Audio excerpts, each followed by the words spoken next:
김지의 돌직구쇼에 오신 여러분 반갑습니다. 김지입니다.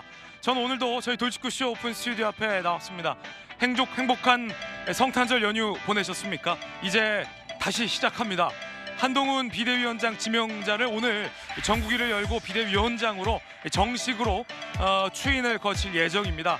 한 비대위원장이 꾸릴 비대위원들은 어떤 체제가 될까? 한동훈 비대위원장은 과연 김건희 특검법안을 받아들일까? 여러 가지 현안들이 많습니다. 잠시 후에 이야기 나눠보겠습니다. 저는 비가 오나 눈이 오나 매일 아침 이곳에서 여러분을 기다리겠습니다. 김지의 돌직구쇼 지금 라이브로 시작합니다. 잠깐만요.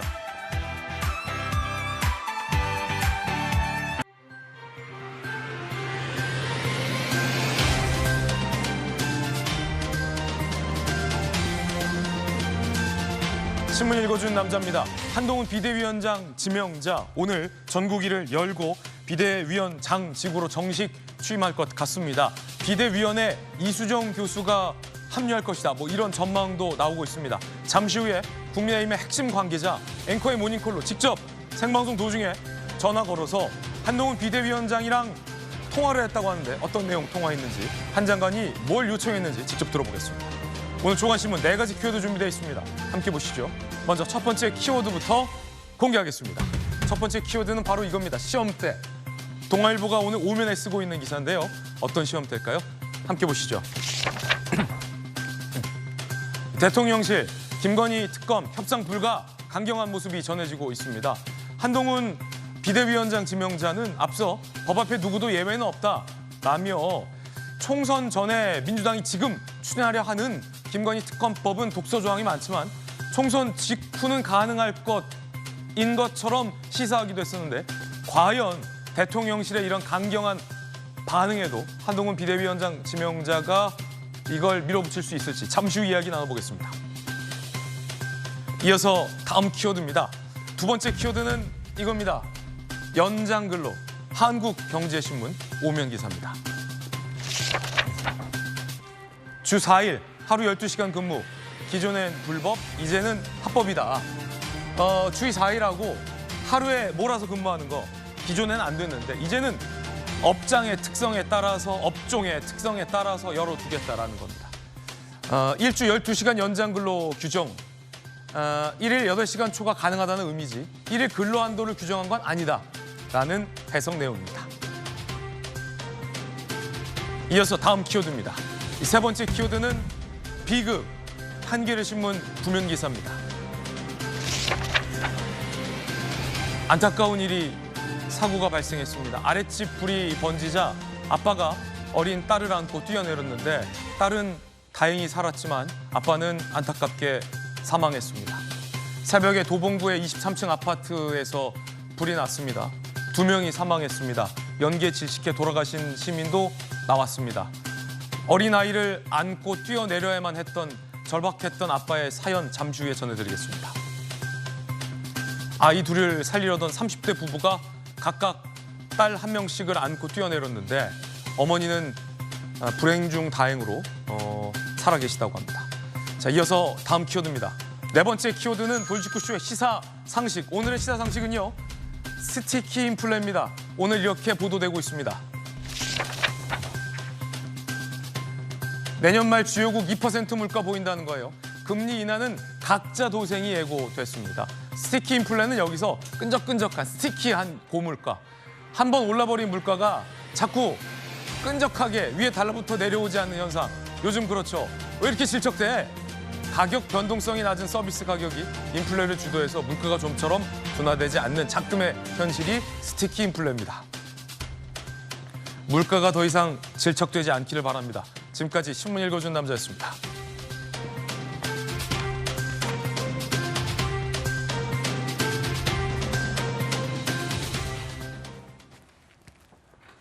화이트 크리스마스 다음 날입니다. 함께하신 분들 소개해드리겠습니다. 자, 국민의힘의 청년정치 김재섭 전 비대위원 그리고 장관을 역임한 김희정 전 의원 나오셨습니다. 반갑습니다. 원칙과 상식의 상식을 담당하고 있는 동아일보 기자 출신의 윤영찬 의원, 서재현 전 민주당 상근 부대변인이 나왔습니다. 어서 오세요. 네, 안녕하세요. 한동훈 비대위원장 지명자 호가 시동을 걸었습니다. 한 장관이 국민의힘의 주요 인사 몇 명에게만 전화를 걸어서 무언가 대화를 나눴다고 합니다. 그 전화를 받은 한 사람을 앵커가 잠시 후에 모닝콜로 전화 걸어보겠습니다. 어떤 얘기 나눴는지 직접 들어보시죠. 첫 번째 이야기 지금 시작하겠습니다. 한동훈 호의 시동은 걸었고 특검이라는 영린을 어찌할 것인가가 아마 고민일 겁니다. 그 고민 함께 나눠보죠. 한동훈 비대위원장 지명자의 첫 정치 입문, 오늘 일정은 어떻게 될 것이고 일성은 뭐가 될 것인지 함께 보시죠. 비대위원장으로서의 첫 일성이자 동시에 정치 입문으로서의 첫 일성이 되겠죠. 아직 못 썼다, 비대위원장 수락문. 하지만 그 수락 연설문 직접 쓰겠다라고 한동훈 지명자가 밝혔다라고 전해지고 있습니다. 국민의힘 관계자는 당대표 특성에 따라선 연설문 담당자를 외부 인사로 데려오기도 한다. 그렇죠. 당대표나 아니면 대통령 지명자 이렇게 될 경우에는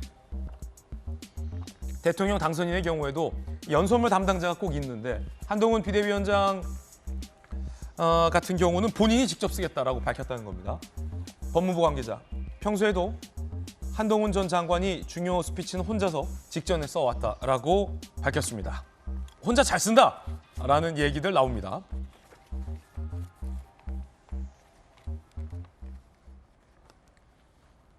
자, 한동훈 비대위원장 지명자가 몇몇 의원에게 전화를 걸어 도움을 요청했다는 보도도 나왔습니다.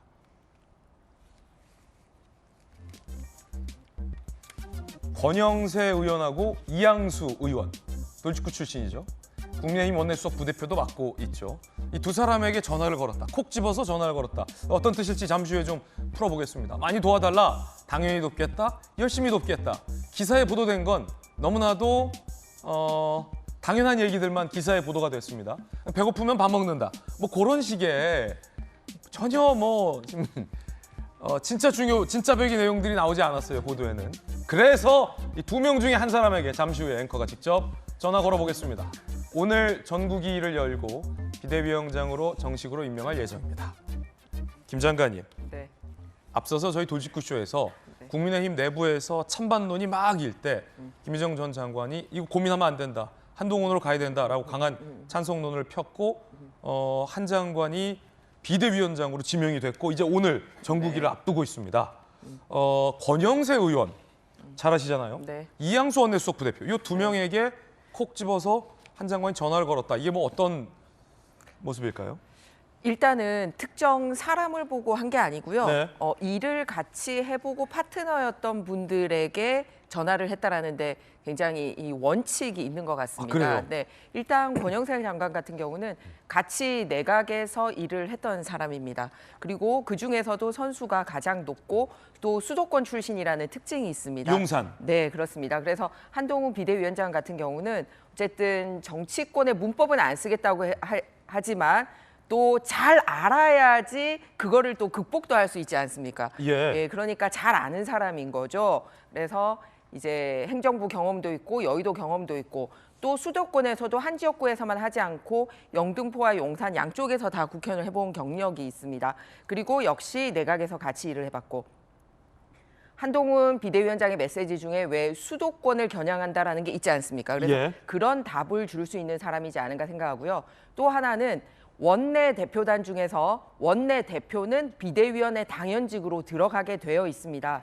그러니까 윤재욱 원내대표 같은 경우는 이제 한동훈 비대위원장과 날마다 회의를 같이 하게 되지만 실질적으로 또 일을 하는 자리가 뭐냐면 수석 부대표거든요. 예. 그러니까 수석 부대표는 비대위에 직접적으로 들어가지 않지만 사실은 원내 의견을 종합해 줄 수 있는 그런 역할을 가지고 있기 때문에 이양수 원내 수석 부대표에게 또 그런 의견을 구하지 않았나. 그래서 굉장히 절차에 맞게 나 개인 권영세랑 이양수가 좋아 이런 스타일이 아니라 네. 예. 딱 필요한 자리에 필요한 역할을 하신 분들과 당의 첫 인사를 나눈 게 굉장히 의미 있지 않나 생각합니다. 예, 확실히 이제 김 전 장관님의 해설을 들으니까 왜 한 비대위원장 지명자가 이 두 분에게 전화를 걸었는지가 쉽게 이해가 됩니다. 정치권에서 한동훈 비대위원장 지명자와 가까운 사람은 누구냐라는 기사도 벌써 보도되고 있습니다.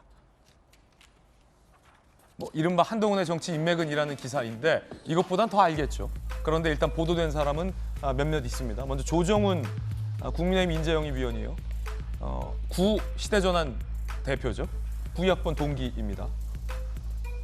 그리고 주진우 대통령실 법무비서관, 검찰 출신의 측근이다. 자, 주요 친한 인사로 주목되고 있습니다. 조정훈 인재영입위원, 한 전 장관과 86 운동권이 득세한 정치권에 97세대가 나아갈 길에 대한 얘기를 많이 나눴다. 여권 관계자는 한 전 장관과 주 비서관은 나이도 비슷해서 통하는 게 많다. 라는 얘기도 나옵니다. 김재섭 전 비대위원은 안 친합니까? 네, 저는 학교 선배님이시긴 하지만 네. 개인적인 인연은 없습니다. 근데 그 한 장관이 한 비대위원장 지명자가 그러나 어떤 개인적인 인연에 의해서 의사 판단을 할 거라고 생각하지는 않습니다. 거기에 대해서 충분히 의견 수렴을 할 거라고 생각이 되고, 그러나 이제 본인이 정치적 판단에 있어서는 아주 냉철하게 판단을 할 거라고 생각이 되는데, 앞서서 이제 김희정 의원께서도 잘 말씀을 해주셨지만은 정말 필요한 사람들에게 필요한 이야기를 듣는 절차를 지금 거치시는 과정인 것 같아요. 보면 권영세 의원도 말씀하신 대로 서울에서 강북에서 유일하게 당선됐던 900표 차로 아슬아슬하게 당선됐기 때문에 누구보다 수도권 민심을 잘 아는 다선 의원으로 정평이 나 있는 분이시고요. 이양수 의원도 마찬가지로 당내에서 굉장히 합리적인 의사결정을 한다고 정평이 나 있는 분들이고, 마찬가지로 조정은 의원도 사실은 얼마 전까지는 국민의힘은 아니었습니다. 그러나 이제 국민의힘 입당 수순을 거치고 있는 상황에서 인재영입위원회에서 일을 하시는, 말 그대로 굉장히 중요한 역할들을 하고 계시는 분들이고, 또 주진우 법률비서관 같은 경우에도 마찬가지로 대통령실에서 대통령과 굉장히 초반부터 호흡을 많이 맞춰왔던, 예. 검찰 시기부터 아주 긴밀하게 관계를 맺어왔던, 그러니까 여권 관계자들, 그다음에 대통령실 관계자들, 그리고 당 내에서 수도권 민심을 잘 살필 수 있는 사람들, 그다음에 당 바깥에서도 우리 당에서 무언가를 이야기해 줄 수 있는 사람들에게 적재적소에 전 전화를 했다고 생각합니다. 그래서 물론 개인적으로 가까운 인연도 있겠습니다만은 정치적으로 누구를 어떤 지표를 찾아가야 지금 국민의힘을 이끌 수 있을지를 한동훈 장관이 나름의 청사진을 그려놓고 필요한 사람들을 저는 물색해서 전화를 연결하면서 정보들을 취득하고 있다고 봅니다. 예. 좀 이상하다 싶었는데 역시나 조정훈 의원이 서울대 법대가 아니라 한 전 장관이 서울대 법대고 학번이 같고, 조정훈 의원은 아마 이제 연세대학교를 나온 걸로 제가 알고 있습니다. 연대 경영학과를 아마 나온 걸로 제가 알고 있어서 바로 잡겠습니다. 조금 전에 컴퓨터 그래픽에 서울대 법대로 나갔는데 한 장관이 서울대 법대죠. 조정훈 의원은 연대 경영. 저희 학교 선배님이라 제가 잘 압니다, 앵커가. 정정하겠습니다. 자, 한번 체크해 보십시오. 한동훈 비대위원장 지명자에게 전화를 받은 두 사람 중 한 명에게 바로 전화 걸어보죠. 아무래도 돌직구 출신의 이양수 원내수석 부대표에게 앵커가 모니콜 걸겠습니다.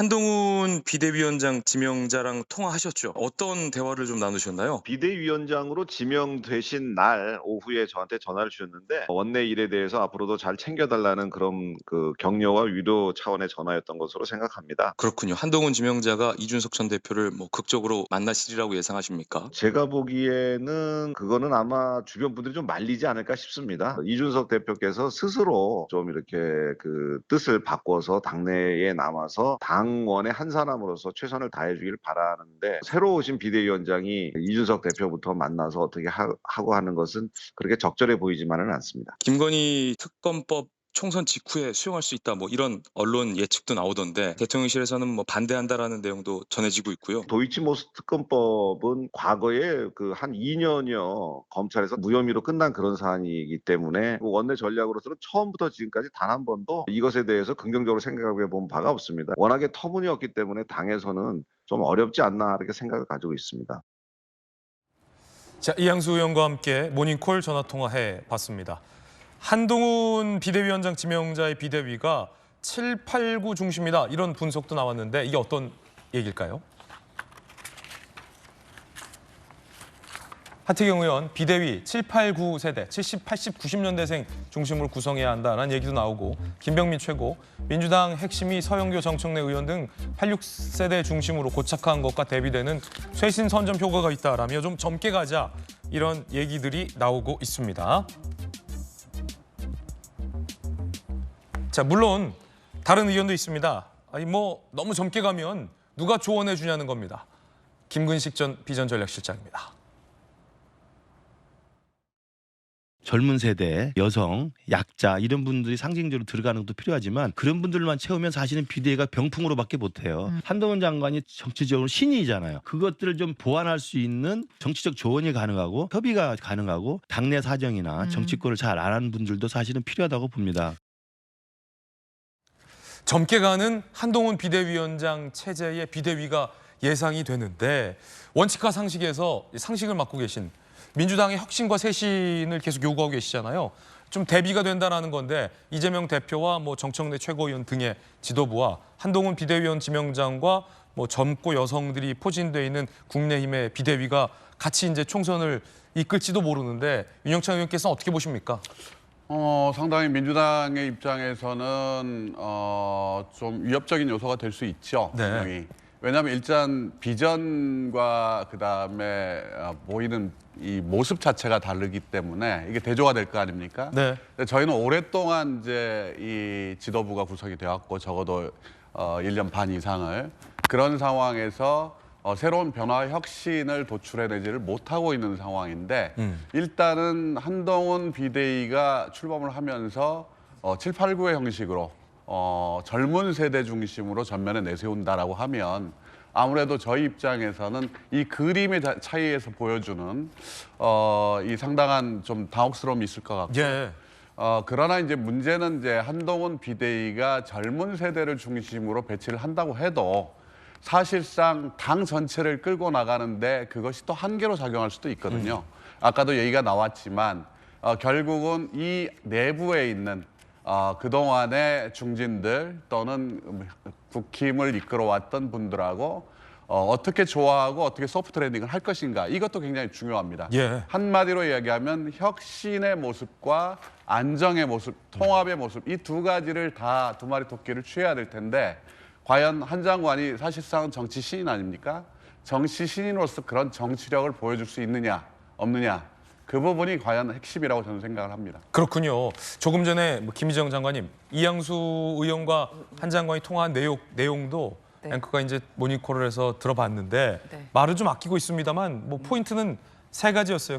크게. 첫 번째 뭐 안부 인사, 네. 좀 잘 협조해 달라. 네. 이양수 의원은 네. 그런 얘기까지는 안 나눴다라고 하지만 네. 한동훈 비대위원장 지명장 아마 지금 가장 고민하고 있을 게 비대위원 인선을 어떻게 해야 될지. 이준석 탈당한다는 이준석이 내일 이준석 전 대표 탈당한다는데 그거 어떻게 핸들링할지. 세 번째가 민주당이 요구하는 김건희 특검법안을 어떻게 받을지. 세 가지가 가장 큰 고민 네, 아니겠습니까? 맞습니다. 네, 일단 두 번째 거 먼저 이제 날짜가 다가왔기 때문에 이준석 전 대표 탈당과 관련돼서는 이제 비대위원장 추인을 완전히 받지 않은 상태에서 이루어지기 때문에 어떻게 보면 한동훈 비대위원장의 임기와 좀 맞물려 있지 않습니다. 그렇군요. 네. 한 며칠 차이로 좀 어긋나겠군요. 네, 그렇습니다. 그러니까 오히려 탈당을 하게 되더라도 그 이후의 총선 과정에서 예를 들면 한동훈 위원장이 이준석 대표가 필요하다고 판단하면 다시 또 합당을 한다라든지 또 당에 합류를 한다라든지 뭐 이런 거는 서로 정치는 살아있기 때문에 해결할 수 있지 않을까. 그러니까 그건 이후의 문제다라는 말씀이고요. 지금 보시면은 네. 날짜를 보면 오늘 이제 비대위원장직에 임명이 되고 네. 이준석 전 대표가 예고한 날짜가 내일 탈당 예고했고 28일에 민주당이 이제 쌍특검을 또 상정하면 29일에 이제 비대위가 출범되니까 네. 이번 주에 뭐 굉장히 좀 머리 복잡한 네, 그래서 제가 골치 아픈 일정들이 많습니다. 날짜를 제일 먼저 오는 이제 이준석 전 대표 탈당권을 얘기를 한 이유는 뭐냐면 이제는 비대위원장 개인기에 움직이는 게 아니라 비대위원들하고 전체 상의를 해서 그렇군요. 이 탈당과 입당이나 이런 얘기를 해야 되기 때문에 비대위 구성은 지금 이준석 대표가 예고한 날짜보다도 더 뒤입니다. 그렇기 때문에 충분히 지금은 누구나 함께 할 수 있다 이 정도만 얘기하는 거지 구체적으로 이준석 대표가 어떻게 할지는 비대위원 인선 이후에 그분들과 함께 상의하는 모양새를 취하는 게 더 맞지 않나라고 생각을 합니다. 예. 특검 부분도 마찬가지고요. 그러면은 지금은 제일 먼저 다가온 게 비대위원인데 민주당에 일단 간판하고도 비대위원장부터 대비가 되지 않습니까? 요즘 애들 얘기로는 한마디로 구리죠. 이재명 대표님과 986 세대는 이제 요즘 MZ 세대에 얘기하면 좀 구린 정치인 느낌이 팍 납니다. 그런데 한동훈 위원장 하면 스마트하고 나 정치인들은 되게 싫어하는데 한동훈 위원장은 좀 닮고 싶어. 그러면 예를 들어서 젊은이들에게도 야, 그러면은 니네 이재명 대표하고 비대위원 같이 하고 싶어? 최고위원 같이 하고 싶어? 이랬을 때 하고, 야, 한동훈 비대위원장이 당신에게 갑자기 전화가 와서 비대위원 할래라고 물었을 때 어떤 선택을 할 것 같아요? 거기서부터 이미 야, 이제 국민들의 관심을 끌기 시작했어요. 그런 면에서 비대위원 구성에서부터 벌써 뭔가 국민들의 관심을 받고 있다. 그런데 가장 대비되는 거는 이제 세대 차이일 거다. 저쪽은 86세대로 인식이 됩니다만 86세대 전체를 매도하는 게 아니고 86인데 열심히 살지 않고 오로지 그때 것만 계속 우리고 또 우려먹는 분들과 계속 자기 정진을 하는 세대와의 그런 차별성이 있지 않을까 생각을 하고요. 또 두 번째는 이런 게 있어요. 누가 임명이 되면 야, 당연히 그 사람이 되면 줄줄이 이 사람들은 같이 갈 거야. 뭐 이런 하마평들이 있거든요, 보면. 그러니까 민주당에서도 이름이 나오면 이게 비명이다, 친명이다 이런 딱지가 붙어 있어요. 그런데 앞서 우리 한동훈 비대위원장 얘기를 하면은 뭐 친한 사람이 누군지 잘 모르겠어. 정치권에는 친한 사람이 없대. 이 말은 딱지가 붙어 있지 않기 때문에 누구에게나 열려 있다. 누구에게나 열려 있고 누구에게나 기회가 갈 수 있다라는 느낌을 주는 거. 그거 자체로 비대위원에 대한 이 관심이 올라가지 않나 그렇게 생각합니다. 예, 서지현 부대변인, 김정전 장관이 조금 전에 이제 이재명 대표 지도부 체제가 다소 이제 좀 구리다, 구리게 보일 수 있다, 뭐 이런 말씀도 주셨는데 예. 입장이 쉽습니까? 저는 뭐 동의하지는 않고요. 사실 예. 저도 어제 TV 보면서 이제 가요대전 봤는데 연예인들이 노래도 잘 부르고 굉장히 멋있더라고요. 연예인들의 영역인 것인 거고 정치 영역은 외모보다는 실력이라든지 비전을 제시하는 것이기 때문에 전혀 동의할 수 없고요. 그리고 또 뭐 지도부 체제에서 민주당도 그 어떻게 보면 고민정이나 장경태 젊은 청년 정치인이 있는 것이고 예. 국민의힘에도 사실 김병민이나 장해찬 최고위원이 있습니다. 그래서 나이로 해서 저희가 뭐 평가받고 특히 뭐 지금 뭐 청년을 뭐 이렇게 등한시해서 국민의힘이 위기가 아니잖아요. 그러니까 대통령실과 당의 어떤 관계의 문제이기 때문에 이런 뭐 7, 8, 9 세대라든지 이런 부분은 어떤 청년의 어떤 예. 관점, 기회에 대한 관점 그리고 세대 교체의 관점은 굉장히 긍정적입니다. 우리도 예. 구리지 않다, 안 구리다. 한동훈 효과죠. 그냥 구린 것은 연륜인 것이 있기 때문에 그래서 국민의힘 또 굉장히 고민하는 지점이 노장청 이게 좋아하거든요. 저도 40대지만 저도 선배에 대해서 그 교체를 원하는 게 아니고 세대 연결입니다. 다 연결해서 예. 조화롭게 가는 것이 국가와 당을 위한 것이지 청년만 이렇게 전면을 배치한다. 저는 그 부분은 성공할 수도 없고 국가를 봤을 때도 그리고 국민의힘의 미래를 위해서도 바람직하지 않다 생각합니다. 윤 의원님. 예, 뭐 저도 세대를 중심으로 해서 구리다 안 구리다를 결정하는 건 아니라고 생각합니다. 원칙과 상식에 참여하고 있는 4명의 의원들, 이원욱, 조홍천, 김종민, 윤영찬 다 사실은 86세대거든요. 문제는 정치를 어떻게 바라보느냐, 그리고 지금 세대의 시대 정신이 과연 무엇이냐, 이 부분을 인지하고 변화를 추구할 수 있느냐 없느냐가 핵심이라고 생각합니다. 만약에 한동훈 우리 비대위원장이 임명이 돼서 정말 윤석열 대통령의 길로 간다면 사실상 한동훈 우리 비대위원장의 이미지 자체도 급격하게 하면 구려질 거예요. 그 부분에 대해서 명심을 하셔야 됩니다. 이거는 정치 행위와 네. 그다음에 행태의 문제다. 저는 그렇게 생각합니다. 한동훈도 구려질 수 있다. 라는 네. 구림에 대한 논쟁, 의외의 논쟁이 오늘 펼쳐지고 있습니다. 그런가 하면 한 가지 확실한 것은 한동훈 비대위원장 지명자가 부상할수록 이준석 전 대표가 점점 잊혀지는 건 아니냐라는 것 아닐까요?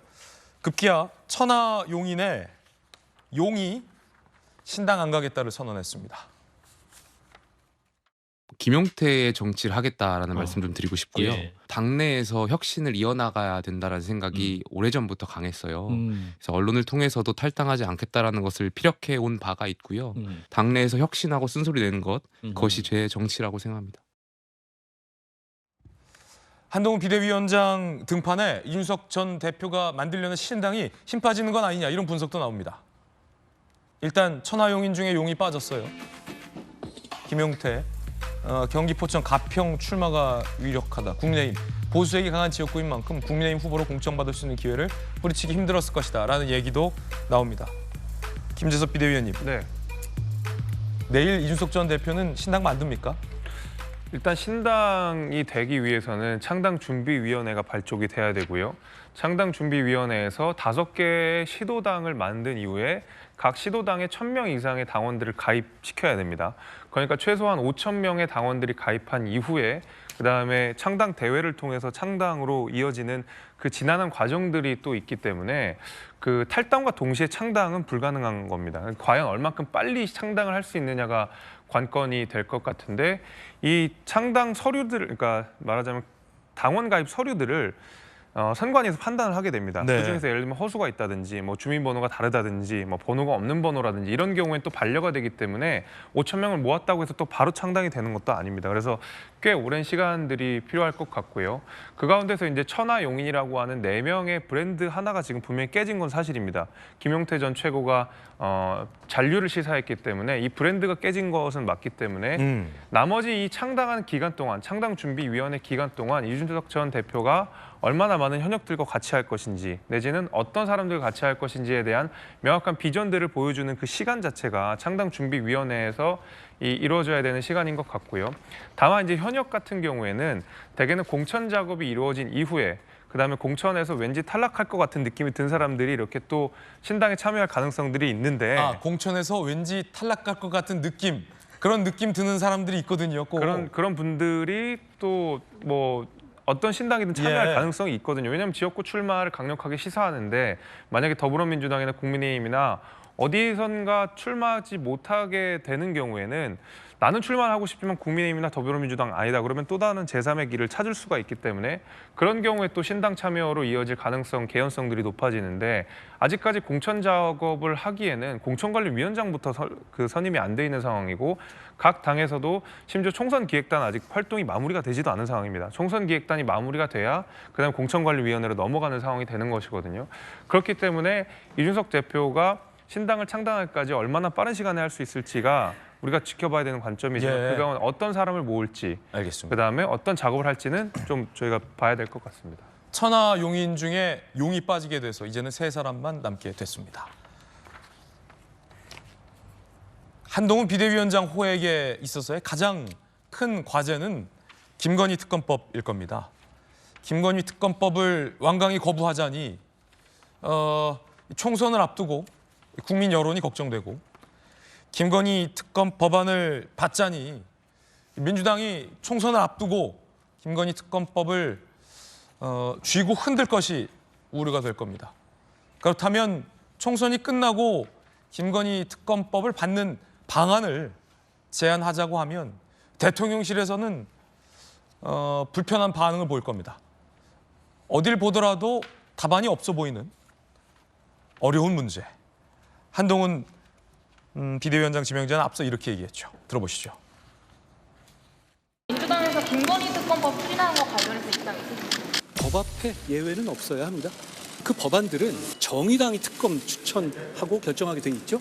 그리고 수사 상황을 생중계하게 되어 있는 독소 조항까지 들어있죠. 무엇보다 다음 총선에서 민주당이 원하는 선전선동을 하기 좋게 시점을 특정해서 만들어진 악법입니다. 김건희 여사 명품백 수수 의혹에 대해서 민주당이 기자님도 저번에 말씀하셨지만 민주당이 저한테 꼭 그러고 물어보라고 시키고 다닌다고 그러던데요.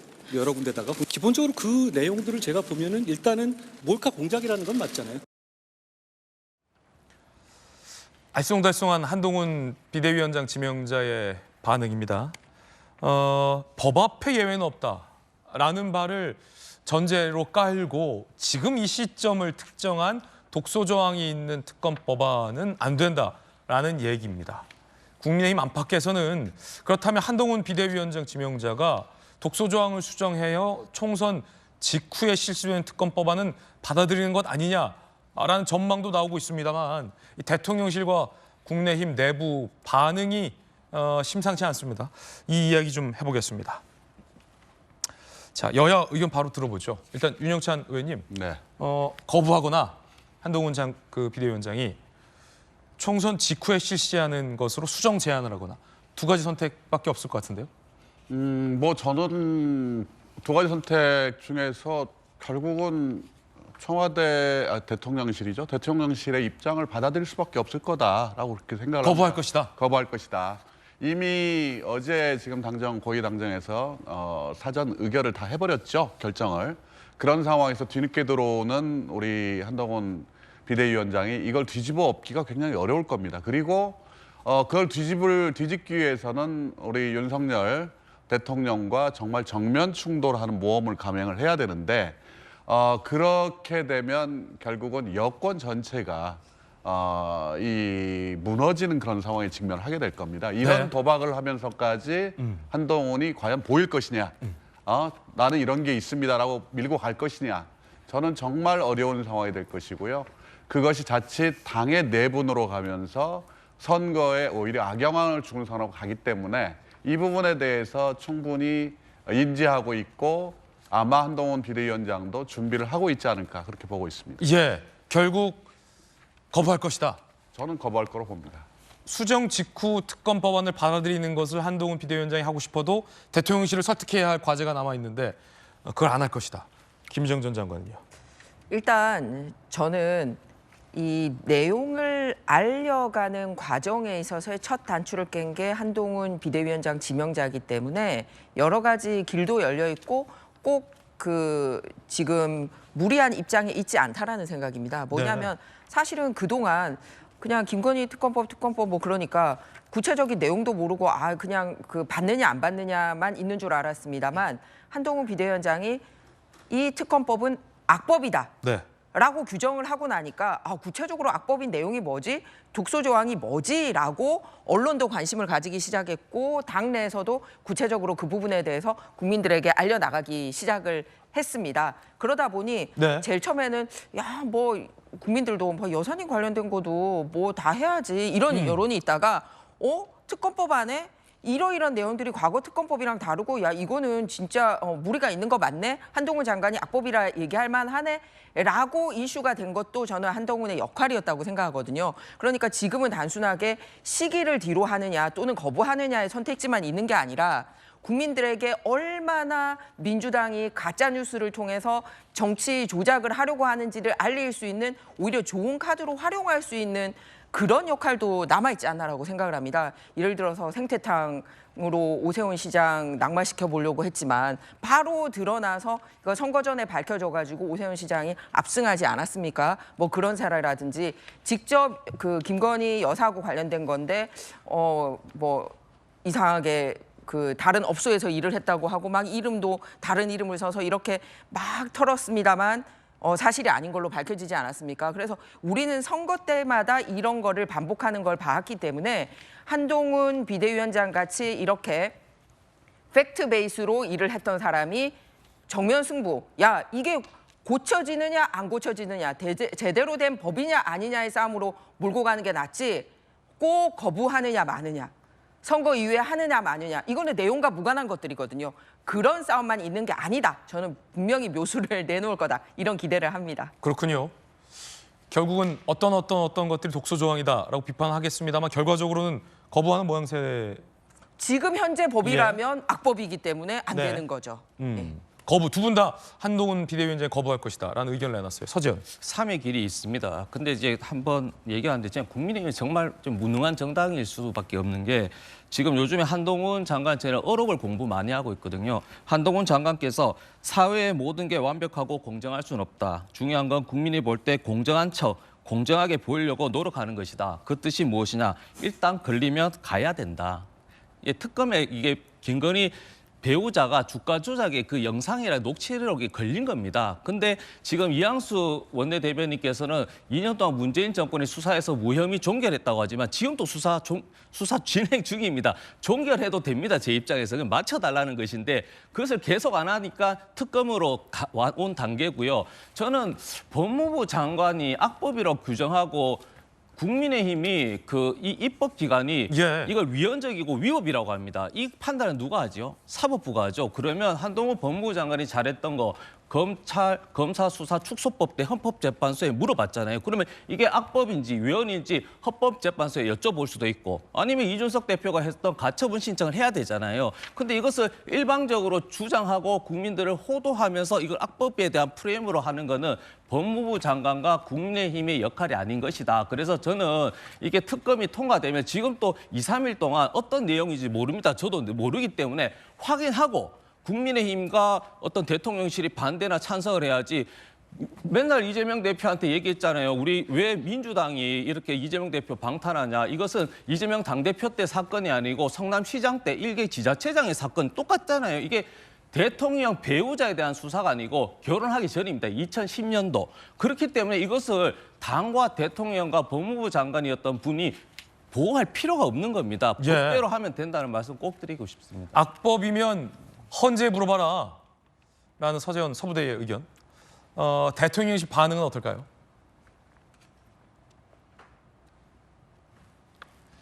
이관섭 정치실장. 쌍특검은 총선을 향해 흠집 내기를 위한 의도로 만든 법안이다. 대통령실 고위 관계자. 여권 일각의 총선 뒤 특검법 추진은 검토조차 안 하고 있다. 지금 저 법은 거부고, 당연히 거부고, 총선 이후의 특검도 검토조차 안 하고 있다. 대통령실은 완강하게 거부하는 분위기입니다. 여당 핵심 관계자, 당정 협의를 통해 조건부 수용이든 뭐든 특검은 불가하다라는 기류.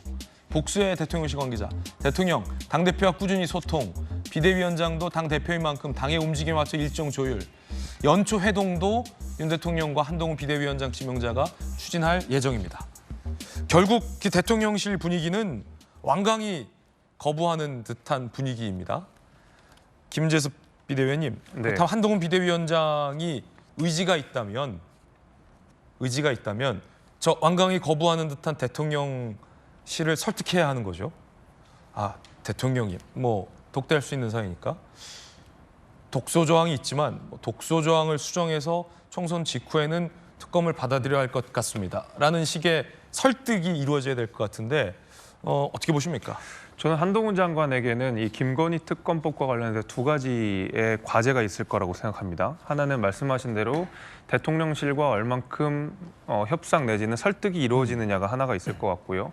두 번째로 또 중요한 것은 김건희 특검법이 가지는 독소 조항 내지는 악법의 특징을 국민들께 잘 설명하는 두 가지의 과제가 남아있다고 생각하는데 뭐 민주당 앞서서 이제 말씀해 주셨지만은 이것을 왜 그 한동훈 장관이 악법이라고 판단하느냐 이렇게 이야기를 하시는데 국회에서는 이것이 통과되면 되는지 안 되는지를 그 심의하는 기관입니다. 그렇기 때문에 이것이 나쁜 법이라고 생각하면 반대할 수 있는 것이죠. 그걸 헌재까지 갈 필요는 없다고 생각하고 김건희 특검법에는 실제로 나쁜 법이라고 저는 생각하는 이유가 첫 번째로 이 특검이라고 하는 것은 이 권력형 비리를 수사하는 경우에 특검법을 우리가 특별히 만들어서 법안을 통과시켜서 특별검사가 임명되고 수사를 하게 되는 것인데 지금 이 김건희 특검법의 주요한 수사 대상인 도이치모터스 사건 같은 경우에는 김건희 여사가 대통령과 결혼하기 훨씬 이전에 사인이던 시절에 있었던 사건이거든요.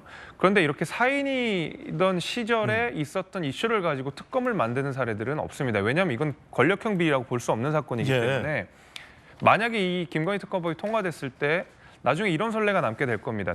어느 대통령이 오든지 간에 결혼하기 전에 배우자가 어떤 사건의 이슈가 되었을 때는 그걸 모두 권력형 비리라고 정의를 해버리고 특검을 다 띄울 수 있는 나쁜 선례가 생기게 됩니다. 특검의 대상이 아니다. 그럼요. 저는 특검의 대상이라는 면에서도 적절하지 않고. 그러면 한 비대위원장이 대통령실 뭐 설득하고 말고 할 것도 없이 거부하라? 아니 그런 건 아닙니다. 제가 이제 말씀을 조금 더 추가적으로 드리게 되면 이런 식으로 이 김건희 특검법이 악법이라는 사실은 누가 뭐라도 이거는 법리적으로는 그렇다고 할 수가 있겠지만은 결국 김건희 특검법에 대해서 국민들이 70% 정도가 거부권 행사하면 안 된다라고 이야기를 하고 있기 때문에 이걸 또 정치적으로 풀어야 되는 묘수가 필요한 것입니다. 그렇기 때문에 이것을 완벽하게 거부할 수도 없는 노릇이고 국민 전체 많은 수가 반대를 하고 있기 때문에 그러나 대통령실은 완강하게 또 거부를 하고 있고 이 중간 과정에서 한동훈 장관이 김건희 특검법에 관해서 무조건 나쁜 법이니까 반대만 해야 된다라고 하면 국민 여론에 부딪힐 수 있기 때문에 저는 묘수가 필요하다고 생각하고 전향적으로 대통령실과 협상을 해나가야 된다고 생각합니다. 아, 설득하라? 네, 저는 그렇게 해야 된다고 봅니다. 과연 한동훈 비대위원장 지명자는 뭐 총선 직후 특검법 실시로 대통령실을 설득할까요? 민주당이 내건 이 특검 법안을 그런 방법으로 수정하면서 받아들일까요? 궁금합니다. 고위 당정 비공개 긴급 회의가 열렸다는데 이 내용도 언급이 됐다죠. 함께 보시죠. 당의 원내대표는 극한 정쟁을 유발해 정치적 이득을 얻겠다는 민주당의 특검법 절대 응할 수 없다라는 입장. 한덕수 총리도 김대기 실장도 같은 기류인 것으로 전해지고 있습니다. 대통령실과 그 여당의 원내대표도 특검법안은 받아들일 수 없다라는 입장. 그런데 글쎄요, 제가 취재한 고위 여당 관계자에 따르면 그럼에도 불구하고 한동훈 비대위원장 지명자가 특검법을 완벽하게 거부하지는 않을 것이다. 뭐 이런 전망도 당내에서는 조금씩 나오고 있는 것 또한 사실인 것 같습니다. 민주당에서는 한동훈 비대위원장과 여당을 압박하고 있습니다. 들어보시죠. 김건희 여사는 성역이 아닙니다. 대통령 부인도 법 앞에 예외일 수는 없습니다. 국민 다수는 김건희 특검을 요구하는데 대통령은 무슨 근거로 절대 불가를 주장합니까? 떳떳하고 죄가 없다면 특검을 거부할 수 없습니다. 어떠한 억지 주장과 궤변으로도 특검을 거부할 수 없습니다. 반드시 김건희 특검법을 통과시켜 윤석열 대통령이 망친 대한민국의 공정과 상식을 바로 세우겠습니다. 김희정 장관님, 뭔가 네. 다른 묘수가 있을 것 같다. 앞서서 이제 네. 지금 상정하겠다라는 특검 법안의 어떤 모순점이나 네. 독소 조항 같은 경우는 한 장관이 한 비대위원장 지명자가 강하게 비판할 것으로 예상은 됩니다. 거기까지 네. 지금 말씀 주셨는데 앞서 네. 말했던 네. 법 앞에 누구도 예외는 아니다. 네. 이게 한 비대위원장의 조금 전 발언이었잖아요. 조금 전에 들어본. 네, 그렇습니다. 크게 시사하는 바가 뭘까요? 그러니까 무조건 반대하는 게 아니라 말씀드렸듯이 독소 조항에 대한 처리가 있어야 되는데 그거는 이제부터 비대위원장이 여당의 대표격이기 때문에 야당과 협상에 나가야 되는 부분이라고 생각합니다. 그렇군요. 그런데 지금은 그러면 키는 대통령이 어떻게 하느냐를 떠나서 결국은 법은 국회에서 만드는데 지금의 야당이 그 독소 조항에 대해서 고쳐서 진정으로 이 법을 할 의지가 있느냐 아니냐, 오히려 저는 공은 야당에게 있다고 생각을 합니다. 왜냐하면 그냥 진짜 진실 규명에는 관심 없고 선거 때 한번 또 울고 먹겠다 이런 차원이라면 독소 조항 절대로 안 고칠 거거든요. 그런데 그게 아니라 정말 진실 규명이라고 하면 안 받을 이유가 없어요. 왜냐하면 대통령에 대해서 그렇게 심판 얘기를 하면은 총선 이후에도 대통령 임기 남아 있고, 그리고 진짜로 국민들에게 박수 받으면서 이렇게 하려면은 고쳐야죠. 지금 100명이나 투입을 해가지고 81억 돈 들여서 하자는 얘기거든요. 국민들이 그 총선 앞두고 민주당 선거운동 하는데 이 공권력 이용해서 100명의 이 특검단 해가지고 81억 들여서 자기네들 정권에서 2년 동안 해도 안 나왔던 걸 또 해? 이런 구체적인 내용을 알게 된다면 국민들도 지금으로선 힘들지 않겠냐 이런 겁니다. 그래서 이런 돈을 들여서 하려면 정말 제대로 하자라는 말씀을 드리는 거고, 그게 되느냐 안 되느냐는 민주당 몫이죠. 민주당이 죽어도 우리 못 고쳐 그러면은 한동훈 비대위원장이 선거 이후에 하고 싶어도 못 하는 거지 않습니까? 한 비대위원장이 독소 조항 수정 후 선거 이후에 특검법을 실시하자라고 역제안할 가능성이 있다. 윤영찬 의원님, 역제안 들어왔을 때 민주당은 어떻게 할까요? 물론 거기에 대해서 민주당은 계속해서 특검법을 진행할 겁니다. 예. 그러나 조항 하나가 문제라면 협상의 여지를 왜 부인하겠습니까? 당연히 할 수 있는 거죠. 그런데 이 얘기를 사실은 우리 한동훈 이 법무장관이 얘기를 한 거거든요. 독소 조항이 있다. 독소 조항이 있는데 그럼 독소 조항 바꾸면 하겠다는 거냐? 라는 부분에서는 아마 답을 제대로 하지 못하실 거예요. 이 문제는 사실은 과거에 민간인 시절에 벌어진 사건이긴 하지만 이게 왜 특검의 대상이냐면 그 이후에 수사 과정이 석연치 않기 때문에 특검의 대상이 되는 겁니다. 결국은 검찰 권력이 이 사안을 제대로 수사했느냐, 왜 나머지 분들은 전부 다 구속 기소가 됐는데 왜 김건희 여사만 유독 제대로 수사가 안 됐느냐, 이 문제가 핵심이기 때문에 이 사안이 특검의 대상이냐 아니냐는 논란의 여지가 없다, 저는 생각을 합니다. 예. 다만 한동훈 비대위원장이 이 사안을 거부하지 않고 본인이 나름대로 돌파구를 던지기에는 사안의 핵심이 너무 정권의 핵심하고 깊숙이 연관돼 있어요. 김건희 여사를 건드려야 되는 문제예요.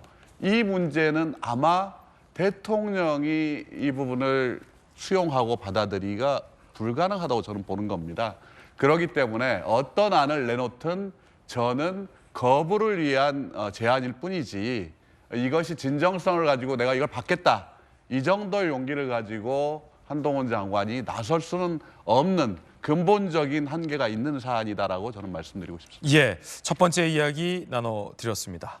이번엔 저희가 준비한 두 번째 이야기 짚어보겠습니다. 이번엔 민주당 상황입니다. 민주당도 상황이 만만치가 않습니다. 일단 당장 옆에 있는 원칙과 상식 의원들이 이재명 대표에게 통보한 최후 통첩 기한이 점점 다가오고 있습니다. 거기에 이낙연 전 대표가 날린 최후 통첩 기한도 점점 다가오고 있습니다. 이들의 공통점은 이재명 대표 물러나라는 겁니다. 정청래 최고위원은 최근 이재명 직인 찍힌 곤청장이 나갈 것이다 라며 절대 사수를 외친 바 있죠. 시한이 점점 다가오고 있습니다. 그 가운데 삼총리가 또 모인다라는 전망이 나옵니다. 삼총리 만나나. 이재명 대표를 최근에 만났던 김부겸 전 총리가 이 공천 문제에 대해서 문제 제기를 하고 있는 것 같아요. 일단 무슨 일련의 사건들이 민주당에서 지금 벌어지고 있는지부터 짚어보죠. 지난주에는 이른바 친명 의원의 지역구에 도전장을 내민 비명 후보들이 부적격 판정을 받았다라는 것으로 저희가 보도해드렸는데 호남 지역에서 이른바 친명 리스트가 돌아서 크게 논란이 일었습니다. 연휴 기간에. 자, 더불어민주당 호남 친명 출마자 추천 명단이 돌았어요. 우리가 추천하는 이분들이 호남 친명이다라며 추천 리스트가 만들어져서 돌고 있습니다. 호남이 없으면 나라도 없다라며 정의찬 후보도 저기 들어가 있죠. 친명 리스트가 돌고 있습니다. 뭐 논란이 됐던 강위원, 정의찬, 김의겸 등등등 인물들이 들어가 있는 친명 리스트. 당원들 사이에서 이 친명 리스트가 확산되고 있습니다. 수도권에 이어서 호남까지 이 친명 리스트가 돌고 있어서 파문이 일고 있는 겁니다. 호남 의원들이 반발하고 있다고 하는데 함께 보시죠. 12명 명단을 공유하며 치졸한 민주당 텃밭, 호남의 창피한 현실, 이런 행동 말라는 게 지도부의 권고였다 확신한다라며 친명 비명을 떠나서 일단 민주당 의원 단체방에서 호남 의원들이 반발을 하고 있습니다. 친명 리스트가 여기저기서 지금 도나 봅니다. 뭐 하루 이틀 된 얘기는 아니고요. 예. 이전에는 이제 수박 리스트. 수박 리스트가 돌았죠. 그렇죠. 거기 그리고 이름 올리셨잖아요. 예, 저는 뭐 별 5개. 당도 별 5개. 예, 당도 5입니다. 그런데 창피한 일이죠, 사실은. 지금 과거에 우리 박근혜 이 대통령 시절에 친박이냐, 뭐 진박이냐, 진박 간별사 논란도 있었고요. 그런데 이제 우리 당에서 그런 모습이 또 돌고 있는 거죠. 뭐 친명을 떠나서 이제는 뭐 찐명이다, 뭐 이런 얘기까지 나오는데 이런 사안들이 호남에서 벌어지는 건 수도권하고 또 다른 의미가 있는 겁니다. 예. 호남은 굉장히 권리당원들의 힘이 세고 그리고 그분들이 영향을 많이 받죠. 이름 한자를 여론조사에 붙이느냐 안 붙이느냐에 따라서도 굉장히 달라집니다. 그런 상황에서 이용빈 의원이 이제 이 문제 제기를 했는데 이용빈 의원 입장에서는 굉장히 억울할 거예요. 네. 왜냐하면 본인이 지금까지 송영길 전 대표의 핵심 측근으로 그리고 이재명 대표를 후보로 만드는데 굉장히 큰 공을 세우신 분이거든요. 그런데 친명 리스트에서 빠졌어요. 예. 그러니까 이 부분은 상당히 음모가 있다고 저는 봅니다. 예. 이 호남에서 특히 광주 지역에서 대부분의 의원들이 사실은 다 이재명 대표 쪽에 줄을 댔었거든요. 그분하고 친하시고 그런데 그중에서도 최근에 이재명 대표의 특보를 했다든지 아니면 변호인을 했다든지 하시는 분들이 내가 친명이다, 내가 찐명이다 이렇게 이야기를 하면서 오히려 그동안 친명으로 계셨던 분들을 밀어내고 있는 거거든요. 예. 비명화시키는 거죠. 비명화시킨다. 그래서 아마 친명의 비명이군요. 그렇죠. 그래서 저는 참 원래부터 저는 혁신계 또 비명계에 예. 속해 있었기 때문에 제가 보기에는 너무나 어이없는 일들이 지금 벌어지고 있는 거예요. 저런 일들이 지금 민주당이라는 적어도 민주정당이라는 이름을 내세우고 있는 우리 당에서 저런 일들이 벌어지고 있나? 라는 것들이 참 안타까울 뿐입니다. 이게 지금 호남에서도 이런 일, 앞서 수도권에서도 비슷한 일이 있었던 게 친명계 조정식 사무총장 지역, 현역 지역에 도전장을 내민 김윤식 전 시흥시장이 그 당내에서 부적격 판정을 받았잖아요. 그런데 부적격 판정 이유가 경선 불복이라는 거예요. 그래서 저희 앵커의 모닝콜로 김윤식 전 시장을 통해봤는데 본인은 경선한 적이 없다는 거예요. 경선 아닌데 어떻게 경선을 불복하냐. 예. 결국은 다시 한번 이의 신청도 기각됐다는데 어떻게 보십니까? 김윤식 시장 같은 경우에는 굉장히 억울하죠. 예. 지난번 선거 때 대부분의 현역 의원들이 다 이 경선을 했거든요. 근데 당시에 정책위 의장이라는 이유로 조정식 사무총장은 전략 공천을 받으셨어요. 그리고 나서 그 당시에 가장 강력한 이 라이벌이었던 김 시장이 사실은 탈락을 예. 했거든요. 그러니까 경선에 기회조차 갖지 못하고 탈락을 했는데 그거에 이제 이의를 제기하고 그 다음에 거기에 대해서 손해배상 소송을 걸었고 예. 이걸 이유로 또 불복했다고 해서 이번에 또 아예 자격이 없다 이렇게 부적격. 이야기했단 말이에요. 부적격 판단을 내렸단 말이에요. 저는 조정식 사무총장의 지역이기 때문에 더더욱 이런 결정이 나와서는 안 된다고 생각을 합니다.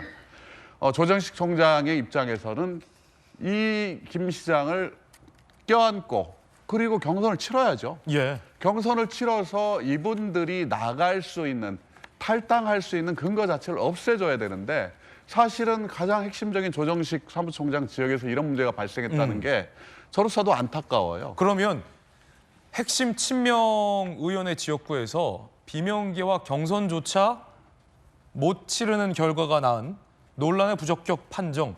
왜 이런 일들이 벌어지고 있다고 보십니까?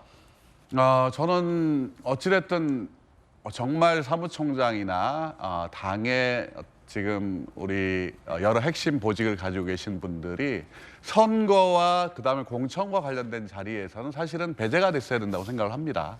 그러면 다른 분들이 예를 들어서 이런 결정을 내렸다면 큰 문제가 없었을 거예요. 그럴 수도 있겠다. 그래. 그런데 그 자리에 계신 분들, 사무총장이라든지 우리 자격심사위원장이라든지 이런 분들이 이재명 대표의 핵심 측근이란 말입니다. 그러다 보니까 이분들이 이런 결정을 내렸을 때 거기에 대해서 옳다, 그르다라는 판단을 하지 않고 너는 누구 편이지, 너는 어느 자리에 있었지, 너하고 어떤 관계가 있지 이걸 보게 된단 말이죠. 그런 객관성 자체를 담보해낼 수가 없어요. 저는 이렇게 가고 있는 우리 당의 공천 상황이 매우 우려스럽고 그래서 통합 비대위라는 것을 빨리 출범시켜서 당 전체를 통합적으로 관리하고 선거를 치러야 된다. 이렇게 주장을 드리는 겁니다. 네. 정세균 전 총리와 김부겸 전 총리가 민주당의 공천 잡음 우려가 크다라며 이 삼총리 연대를 시사했다는 보도가 나왔습니다.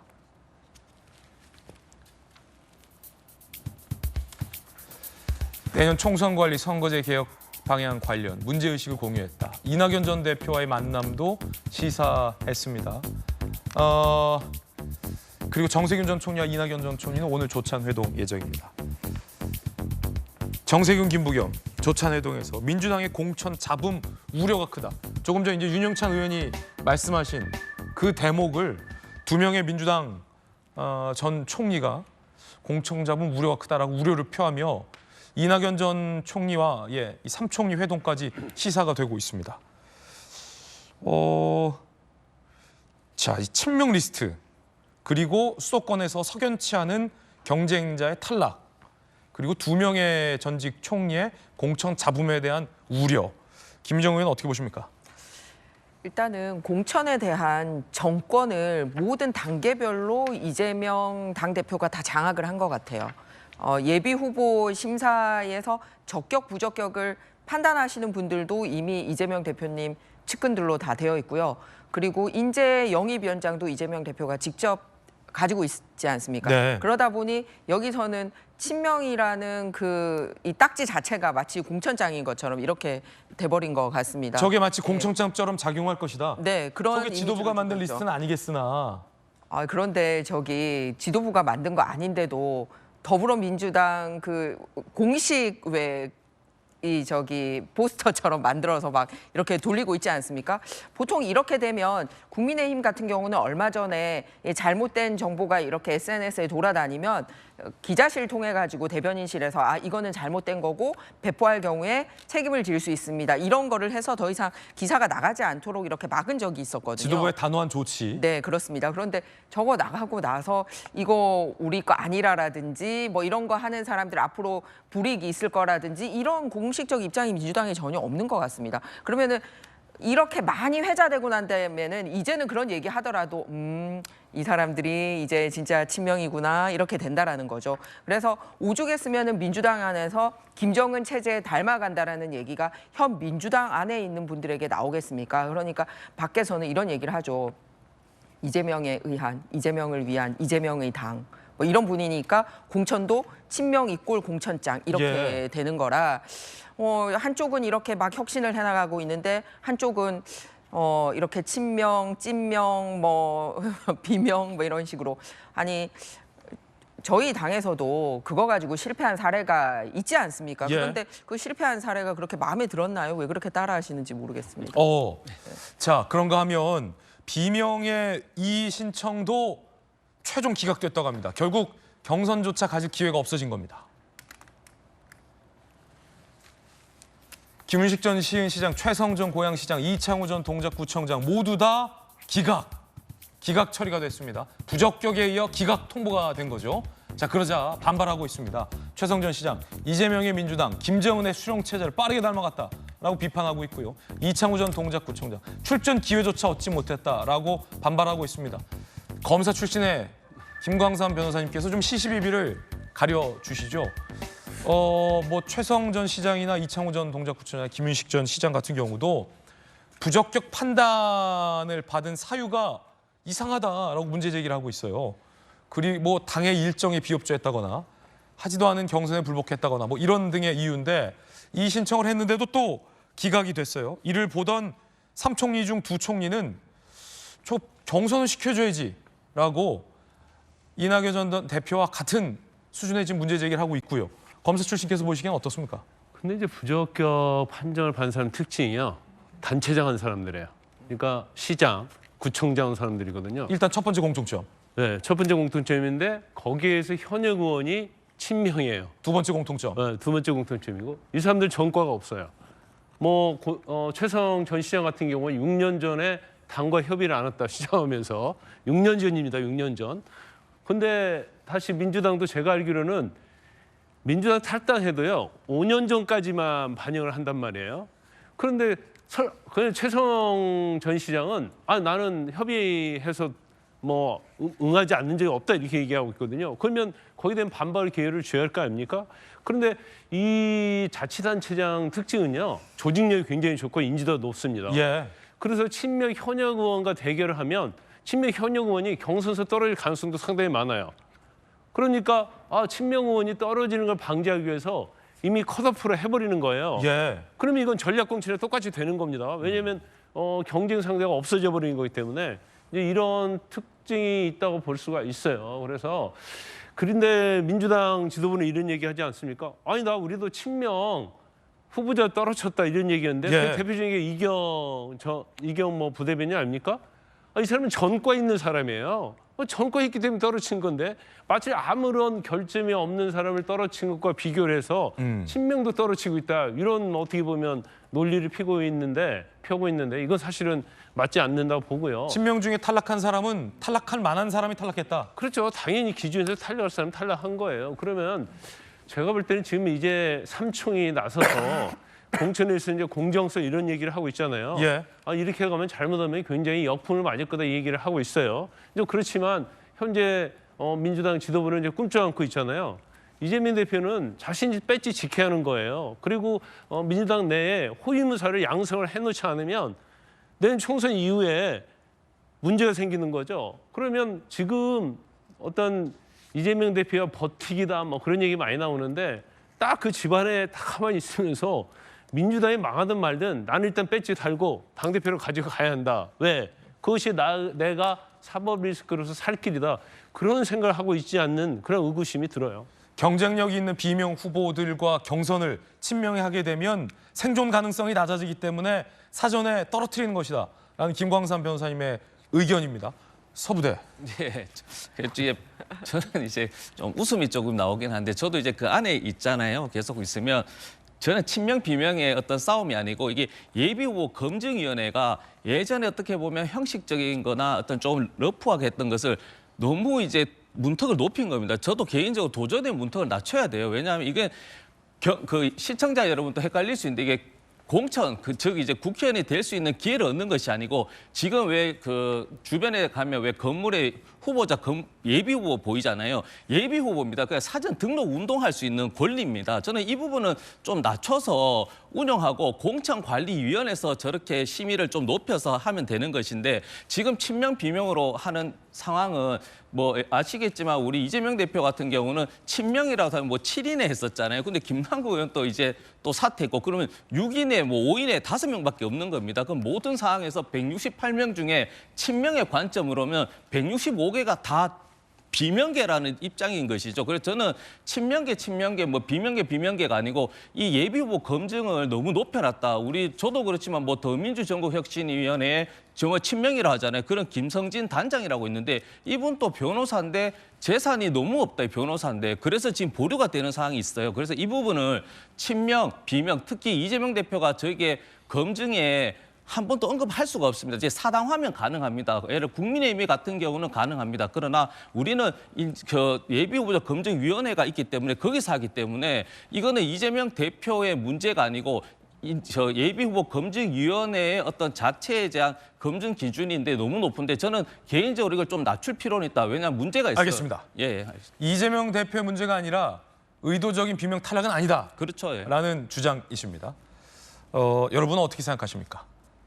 이낙연 전 대표가 이런 모든 문제들을 거론하며 왜 사퇴를 안 하느냐라고 이재명 대표를 다시 한 번 더 압박했습니다. 예전에 김대중 대통령도 이 선수에 여러 번 했다. 지금처럼 사법 문제 없어도 그랬다. 사법 문제 있는 이재명 대표는 물러나라는 거죠. 지금의 체제 최상의 상태로 말하기는 어렵지 않겠나라며 다시 한 번 이재명 대표를 비판했습니다. 윤영찬 의원님.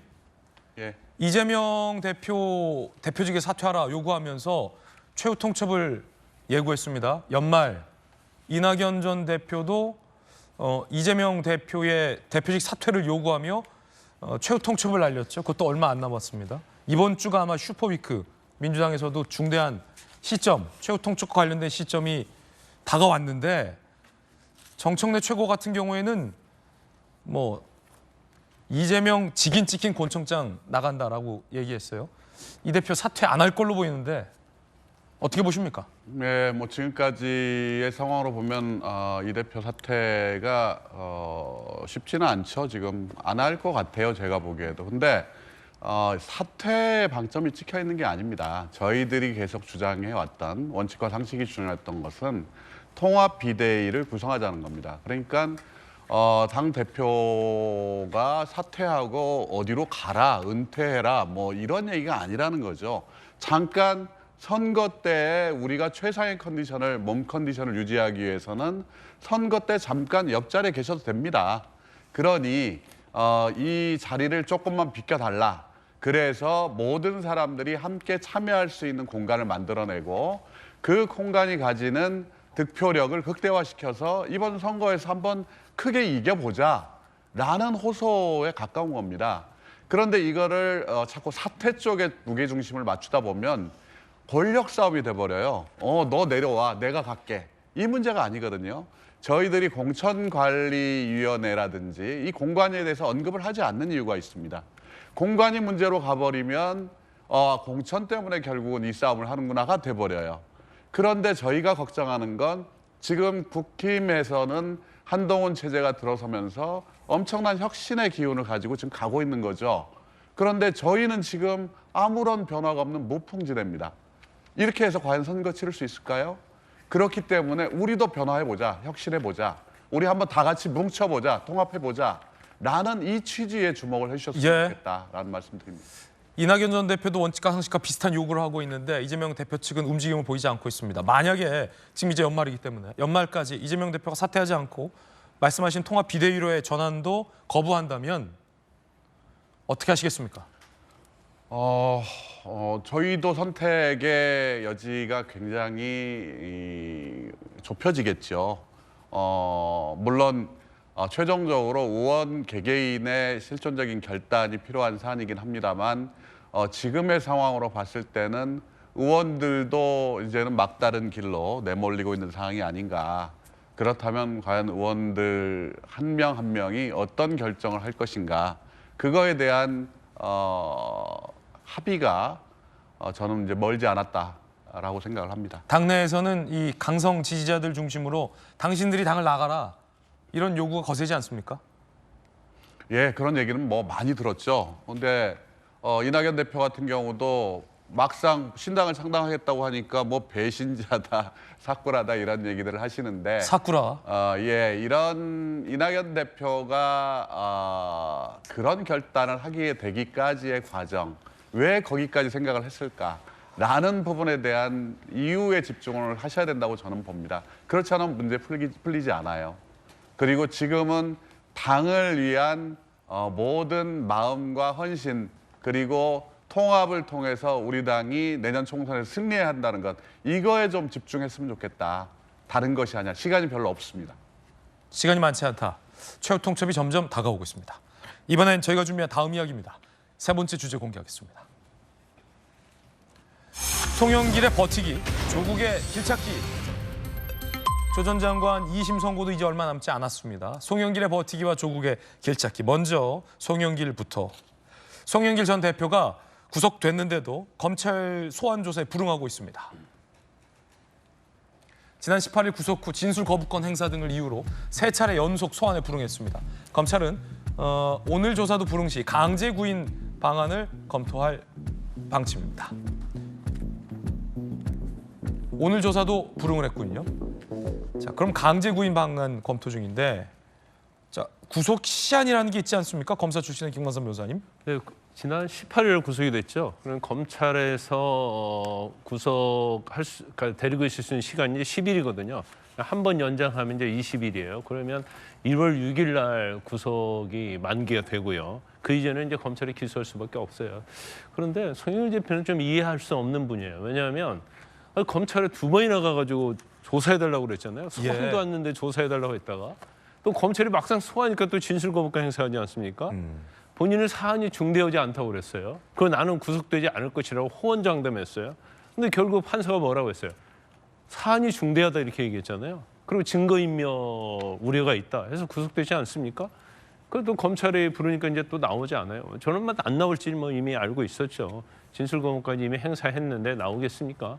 검찰이 구속된 다음 날 해서 20, 21, 22, 3일간 불렀어요. 근데 그때도 안 나왔는데 안 나온 이유가 뭐였냐면 목감기에 있다는 거고 변호인들과 상의할 게 있다 이런 취지를 했거든요. 그렇기 때문에 이제 검찰에서 아마 소환을 한 다음에요.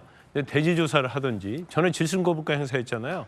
그럼 이제 또 다른 어떤 핵심적인 증거를 제시하면서 아마 송영길 전 대표의 부인을 이제 탄핵하려고 이제 그랬던 걸로 보입니다. 근데 결과적으로 무산될 가능성이 크고, 그럼 이제 강제 구인하는 것이 아니냐 이제 우리 생각을 할 수가 있는데, 이러면 체포영장 발부해서 강제로 데려다가 조사를 할 수 있겠죠. 그런데 조사해봤자 뭐 하겠습니까? 묵비권하지 않겠습니까? 진술거부권 또 행사하겠죠. 그러니까 강제 구인 해봤자 아무 그 실효가 없어요. 그래서 뭐 언론 보도에 의하면 뭐 강제 구인할 수도 있다 이런 얘기가 나오고 있지만 검찰에서는 검토는 하겠지만 강제 구인할 가능성은 뭐 거의 높지 않다. 그리고 이 상태에서 아마 기소할 겁니다. 그러면 뭐 1차 구속 기한이 이제 조만간 끝난다는데 연장을 한번 하겠죠? 검찰 입장에선?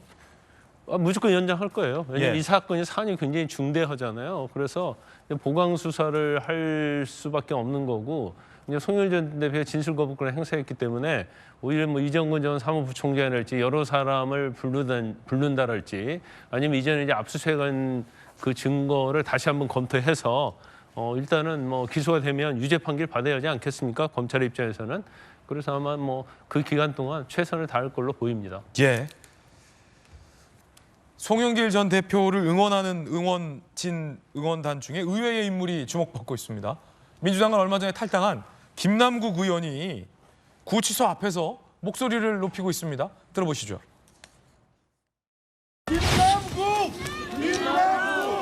이 시대가 군사정권 시절인지 착각이 될 정도입니다. 인간 사냥하듯이 사람을 타겟해서 그야말로 언군제도 만들겠다. 왜 가족의 접근까지 막는 겁니까? 아마 검찰이 노리는 것은 그것일 겁니다. 홀로 외롭게 고립시켜서 스스로 무너지게 만들겠다. 없는 죄도 검찰이 만들고 있다.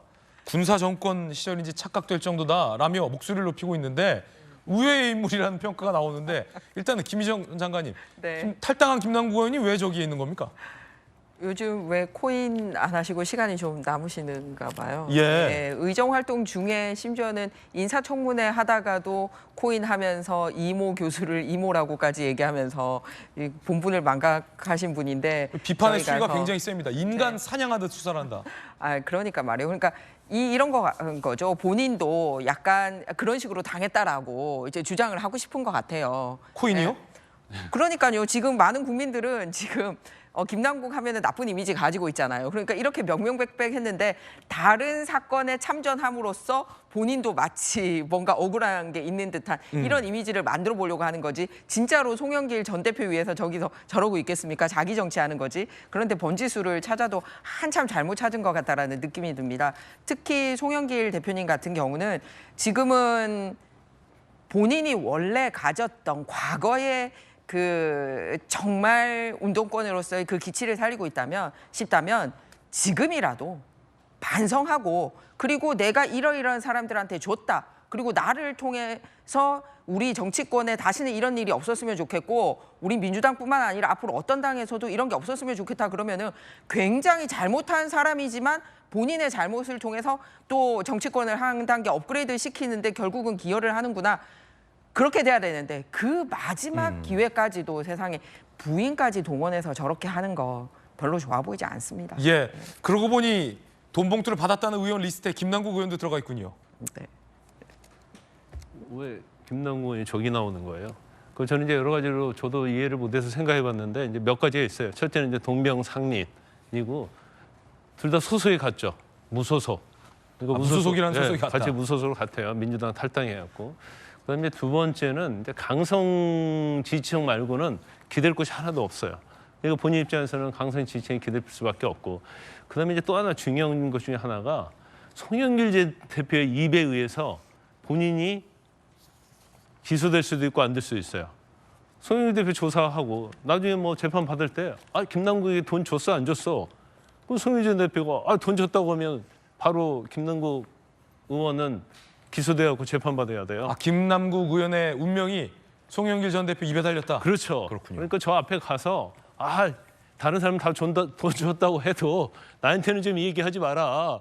이거 어떤 무건의 어떤 시위다 이렇게 볼 수 있고 그다음에 하나가 요즘 코인 시장이요. 뭐 좀 올랐다 해도 좋지 않아요. 코인 시장이 요즘 안 좋다. 네, 그래서 사실 좀 약간 그 자리에서 정체되어 있거든요. 그러니까 계속 볼 필요는 없어요. 그러면 이제 시간이 좀 남지 않았는가, 시간이 남아 있지 않는가 그런 생각을 해봤습니다. 김관선 변호사님 의견도 전해드렸습니다. 그런가 하면 조 전 장관이 개혁연합신당에 참여해서 총선 출마 가능성을 시사했습니다. 일단 조국 부부 탄원 서명을 지지자들이 받고 있다고도 합니다. 증명서 조작은 일종의 관례다. 이게 중형 범죄냐? 청춘을 다 바쳐 얻은 모든 것을 포기했다. 이런 걸 헤아려 달라며 4만 명이 조국 부부 탄원 서명을 받고 있고 최강욱 전 의원도 부탁드린 다음에 SNS 공유를 하고 있다고 합니다. 증명서 조작이 일종의 관례다. 증명서 조작이 일종의 관례다. 어떤 더 이상의 비판의 논평조차 아까운 주장인 것 같습니다. 그런가 하면 조 전 장관이 SNS에 건부 독재가 들어섰다라고 비판하고 있습니다.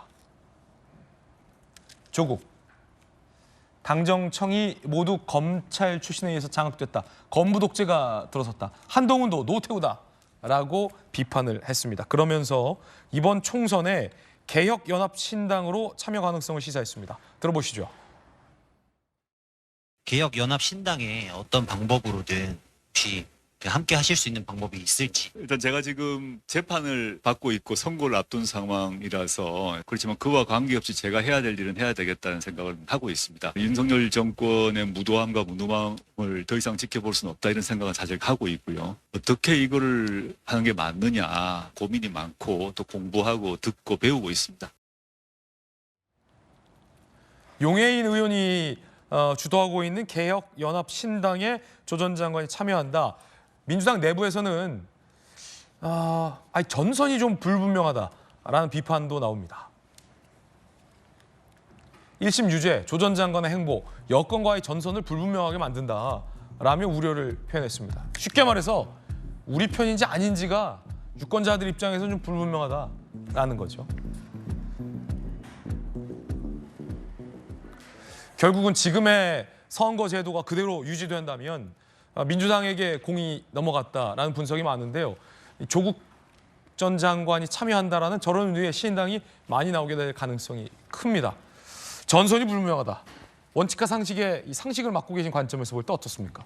네, 조국 전 장관께서 이제 지금 현재 우리 선거제도를 기반으로 해가지고 본인이 나가시겠다는 생각을 가지고 계신 것 같아요. 그러니까 병리평으로 회귀하면 결국은 양당 체제로 고착화되기 때문에 여기 병리평이 아닌 지금 현행에서는 개혁연합 세력들이 하나의 비례대표로 같이 공천을 받을 수 있는 거 아니냐라는 생각을 하시는 것 같습니다. 저는 조국 전 장관에 대해서는 늘 아픈 마음이 있습니다. 같이 청와대에서 근무를 했고 또 그분이 가지고 있는 또 열정도 잘 알고 있습니다. 그런데 정치를 한다고 하는 거는 사실은 명분이거든요. 그리고 적어도 조국 전 법무장관 정도 되시는 분은 대국민적인 명분을 어떻게 가져갈 것이냐가 되게 뚜렷해야 된다고 봅니다. 근데 우리 조국 장관님은 지금 현재까지 나온 워딩으로만 보면 본인의 명예회복 쪽에 훨씬 더 이 무게가 가 있는 것 같아서 저는 조국 장관께서 정말 정치를 하시는 걸 반대하지 않습니다. 반대하지 않지만 본인이 이 당사자였기 때문에 보다 더 큰 넓은 의미의 국민적 명분을 뭘로 가져가야 될 것인가. 저는 그 부분이 가장 중요한 정치의 이유여야 된다 이렇게 생각을 하고요. 그리고 그런 해답을 아마 분명히 조만간 내주시지 않을까라고 생각을 합니다. 예. 자, 이번엔 저희가 준비한 다음 순서입니다. 뜨거운 소식 두 가지 엄선했는데요. 첫 번째 소식부터 만나보시죠. 한소희 씨가 SNS에 안중근 의사 사진을 올렸는데 일본 누리꾼들의 반응이 엇갈리고 있습니다. 자, 이렇게 경성의 낭만이 아닌 일제강점기 크리처가 아닌 인간을 수단화한 실험 속에서 태어난 괴물과 맞서는 찬란하고 어두웠던 그때 그 시절 사람들의 이야기, 서로가 서로를 사랑으로 품어야만 단단해질 수 있었던 그의 봄이라며 안중근 의사 사진을 게시했습니다. 워낙 인기가 많은 배우라 SNS 게시물이 화제가 됐어요. 자, 그러자 일본 누리꾼들의 반응이 엇갈리고 있습니다. 안중근은 테러리스트다, 다시는 일본 오지 마라는 굉장히 좀 격앙된 반응도 있는가 하면 그 와중에도 인정해야 할 역사다, 고통받은 나라에 가서 그 역사를 보라라며 상식 있는 또 일본 네티즌들의 응원도 함께 반응을 보이고 있습니다. 김광삼 변호사님, 요즘 새 작품이 공개됐잖아요. 경성 크리처. 아마 관련해서 이제 게시물을 올린 것 같은데 일본 네티즌들 반응이 흥미롭군요. 일단 한소희 씨는 그 경성 크리처에서 주연을 맡았어요. 주인공이죠. 그리고 당연히 거기에 일본의 어떤 만행, 특히 이제 731 부대를 연상시키는 어떤 마루타시 실험 이런 거에 대한 그런 것들이 다 묘사가 돼 있죠. 그러면 한소희 씨는 일본 사람이 아니잖아요. 한국 사람이단 말이에요. 거기에 또 넷플릭스 관련된 경성 크리처 이제 주인공이에요. 그러면 본 입장에서는 당연히 안중근 의사와 관련된 부분을 올릴 수 있는 거고요. 그다음에 또 어떻게 보면 본인이 주연을 맡았기 때문에 저 영화를 당연히 홍보할 자격도 있고 또 홍보 효과가 잘 돼야지 본인한테 좋은 거 아닙니까? 그렇기 때문에 그건 당연한 행위를 하는 거에 대해서 일본 사람들 댓글, 누리꾼들 댓글에 굉장히 저격하는 비판하는 글이 좀 많이 있는데 근데 다 비판하는 글만 있는 거 아니에요. 저 중에서도 보면 상당히 자기들 오히려 반성을 해야 한다. 한소연 씨는 충분히 그럴 만하다. 그 안중근 의사에 대해서는 보는 시각이 다를 수 있잖아요. 저쪽 이제 침략자니까 그걸 미화하려고 하는 거고 우리 입장에서는 당연히 침략자를 용퇴시키고 뭐 저격하고 그런 것은 우리의 당연히 할 일 아닙니까? 그럼에도 불구하고 일본의 지각 없는 누리꾼들의 저런 행태에 대해서 사실 이제 우리 입장에서는 분노를 느끼지만 뭐 우리 길을 가면 되겠죠. 예, 뜨거운 소식 함께하고 있습니다. 이번에 두 번째 소식 만나보시죠. 안타까운 일입니다. 어제 서울 도봉구의 아파트에서 화재가 발생해서 어린 딸을 구하기 위해 아빠가 숨졌습니다. 영상으로 보시죠. 어제 새벽 4시 55분이었습니다. 서울 도봉구의 아파트에서 화재가 발생했는데 소방대원들이 화재 진압을 위해 물을 뿌리고 있는 모습입니다. 3층에서 시작된 불이 5층까지 번졌고 유독가스는 10층 높이 10층이 넘기며 차올랐다고 합니다. 정말 안타까운 화재인데 불이 꺼진 후 내부 모습을 보면 형체를 알아볼 수 없을 만큼 새까맣게 모두 타버렸습니다. 어제 화재로 아파트 주민 2명이 숨지고 30명이 다쳤는데요. 아이를 살리기 위해서 30대 아빠가 아기를 안고 뛰어내렸습니다. 아이는 살았고 아빠는 숨졌습니다. 2살 자녀를 재활용 포대 위로 던진 후 아내 먼저 뛰어내렸는데 이후 남편이 7개월 된 어린아이입니다. 어린아이를 안고 뛰어내렸습니다.